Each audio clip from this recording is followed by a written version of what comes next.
Hi YouTube. Alright, so today is June 9th, 2012, and I'm going to be kind of reviewing Korra and Young Justice for today.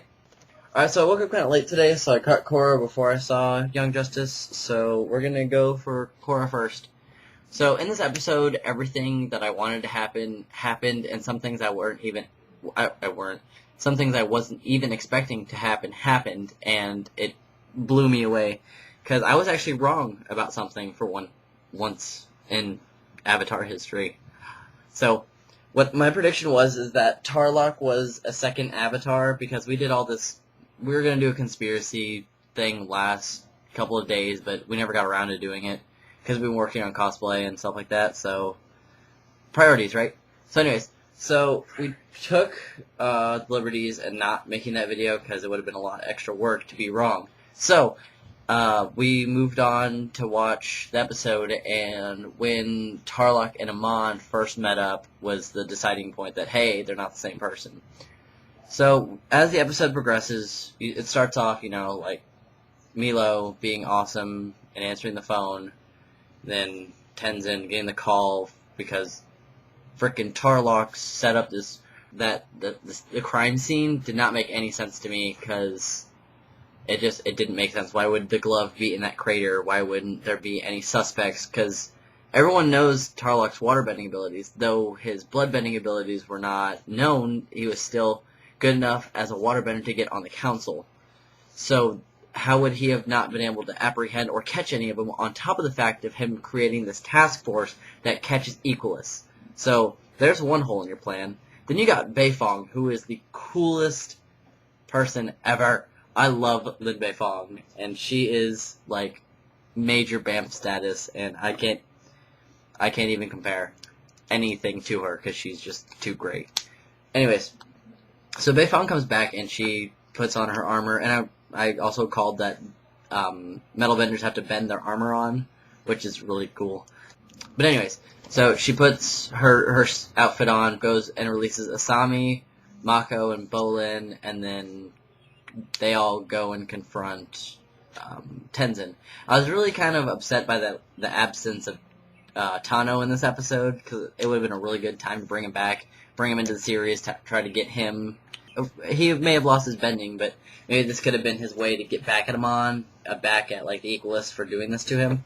So I thought Naga would be walking and ran into Tano, and then he would have had Tano follow her, and they would have found Korra and then walked back to the city, but regardless.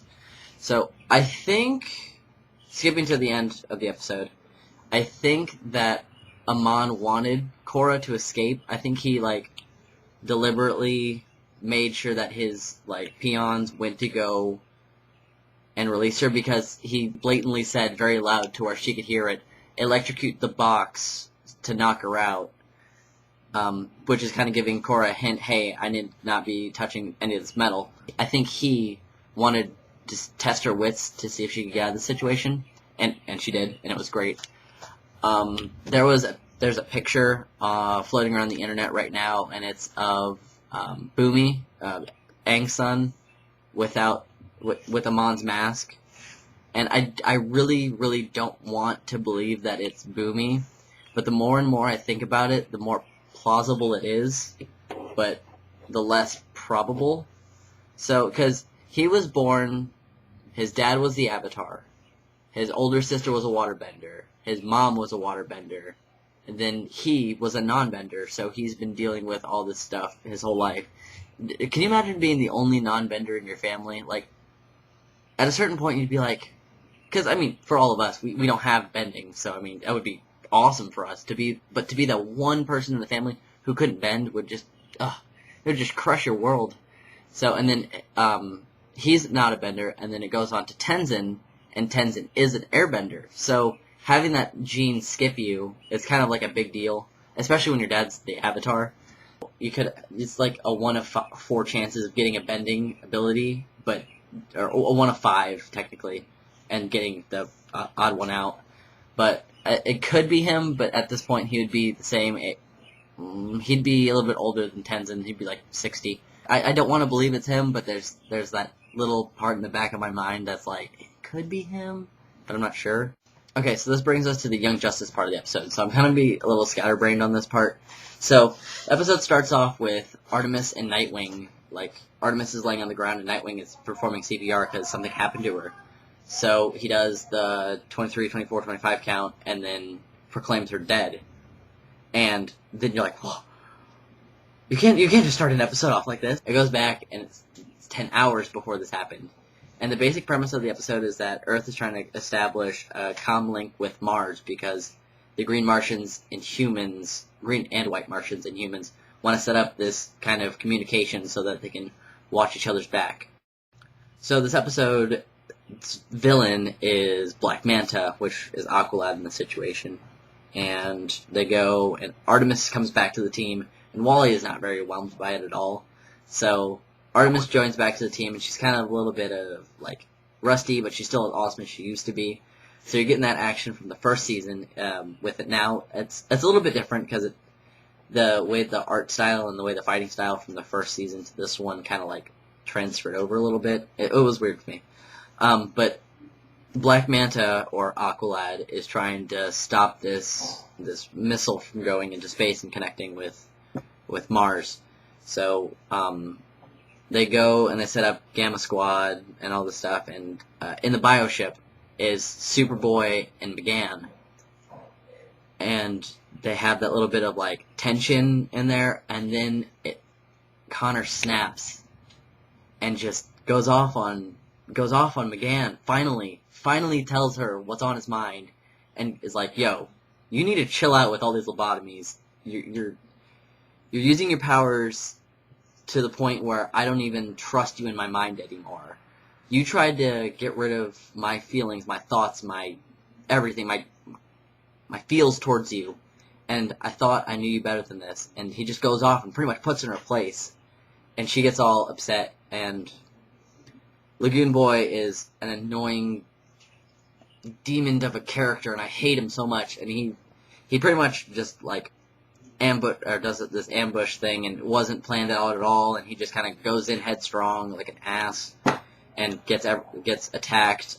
He gets taken. Thank God. I want him gone. I want him out of the series. But he gets taken by Black Manta's people, and Aqualad finally comes up to the surface because none of the missiles that he's firing at the rocket are to destroy it, because he doesn't want this comlink to connect is going through. So he's like, I'm going to go up to the surface and take care of things myself. So like, oh yeah, Aqualad's going to fight Nightwing or, Superboy or whomever with Artemis. And then he comes up, and like that moment when he meets Artemis again, and he just says, welcome to the team, and stabs her through the heart. And I was like, what? They killed her off. They killed her off. Why did they kill her off? Oh my god. And I was nerdgasming, and it was hard to watch because I knew they were bringing Arrowette into the series, and I knew it was only a matter of time before they killed her off. But I did not think Aqualad was going to be the person to kill her off. So you're going, and then the mission, the missile gets blown up somehow, and the mission is a success for Black Manta, but a failure for Gamma Squad. Lagoon Boys get captured, and Artemis is dead. So they have a little transition to the Hall of Justice later that night, and it's everyone mourning, everyone grieving. McGann's crying, and everyone's just kind of like trying to deal with this loss of Artemis. And you notice Nightwing's not there, so they mention, where's Nightwing? The kid I want to be Cyborg is like, Nightwing is telling Wally in person and all this stuff, and then it pans over to Nightwing, like, grieving, kind of. He has that picture they took on his phone in the first season, and he's just looking at it. He said, we'll laugh about this someday, which was an awesome, like, callback to the first season, so I was pretty happy about that. But then Aqualad shows up with Nightwing, and then from behind them, Wally and Artemis come back. So you're like, what is going on? So apparently, Aqualad's trying to gain the trust of Black Manta, which is his father, to try to, ambush. He's a mole. Like, they're doing the mole thing again, but it's good in the sense because Aqualad's trying to get info on Black Manta on what's going on. So Aqualad's still a good guy, but he's playing the role of a bad guy. So they faked Artemis's death. Nightwing gives Artemis this pendant thing that completely changes Artemis's look. So I was like, maybe this is what they're going to do. They're going to keep Artemis in, but they're going to turn her into Arrowette. But it turns out that she's just going undercover with Aqualad on the ship for Black Manta and stuff like that. So episodes were really good. I give the Korra a 5 out of 5, and I give the Young Justice a 4.5 out of 5 because of reasons I will go into later.